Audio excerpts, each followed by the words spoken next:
Hello mga kamamay, ito na naman po ang inyong tarot guide.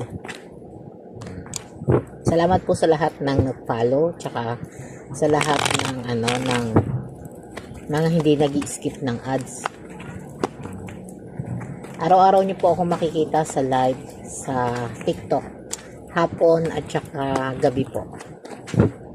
Sa mga gusto po interesado magpa-private reading, pwede po kayong mag-click yan sa description box o kaya ay mag-text po, tumawag po sa number na yan.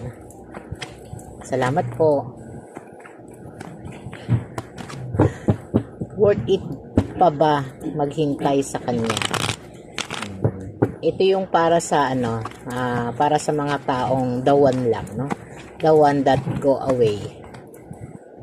Mga nagmamahal ng sobra at na feeling minahal din naman, pero bigla na lang nawala sa buhay mo, no?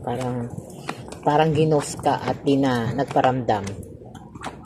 Tapos lumipas na yung taon pero di ka pa rin nakakapag-move on sa relationship ninyo.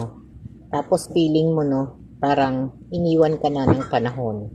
Tapos yung iba dito may mga iba-ibang karelasyon.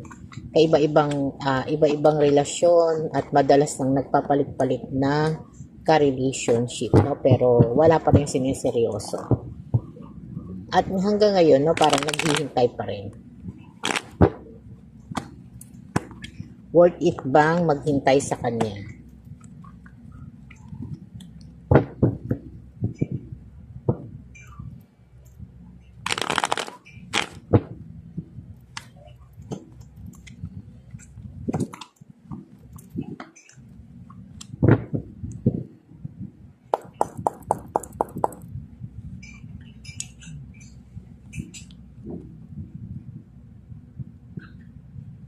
Nine of Wands, Three of Pentacles, at saka itong Ten of Pentacles na naka-reverse.